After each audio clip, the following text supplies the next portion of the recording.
Aksi nekat dilakukan seorang pria di Cirebon, Jawa Barat yang mencoba membakar sebuah SPBU. Pria tersebut tiba-tiba mendatangi kendaraan yang tengah mengisi BBM dan melemparinya dengan korek api. Seketika api menyambar tangki sepeda motor dan membuat pengendara serta petugas SPBU panik. Peristiwa terjadi di salah satu SPBU di Jalan Raya Sunan Gunung Jati, Desa Adidharma, Kecamatan Gunung Jati pada Kamis 8 September, sekitar pukul 9:13 waktu Indonesia Barat. Dari penelusuran polisi melalui CCTV di sekitar lokasi, pelaku datang berjalan kaki dan masuk dari samping SPBU. Sebelum melancarkan aksinya, pelaku sempat melakukan pengamatan di sekitar lokasi. Diketahui pelaku mendatangi SPBU dengan membawa 3 kotak korek api kayu.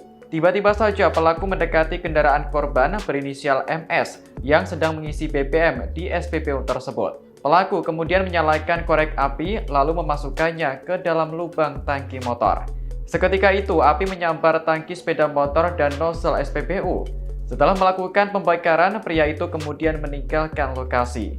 Petugas SPBU yang melihat tangki terbakar langsung berupaya memadamkan api dengan alat pemadam api ringan. Dikutip dari tribunjabar.id, polisi akhirnya berhasil mengamankan pelaku yang diketahui berinisial WO, 68 tahun, tak lama setelah kejadian. Kasat Reskrim Polres Cirebon Kota, AKP Perida Apriani Sisera Panjaitan mengatakan, WO diduga mengalami gangguan jiwa akibat depresi.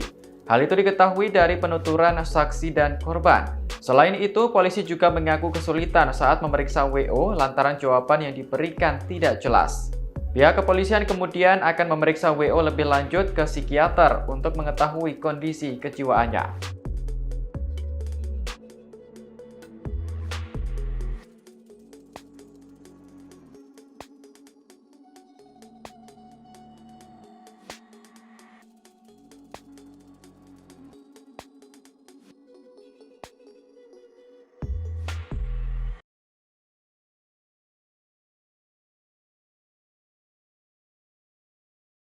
Terima kasih sudah nonton. Jangan lupa like, subscribe, dan share ya.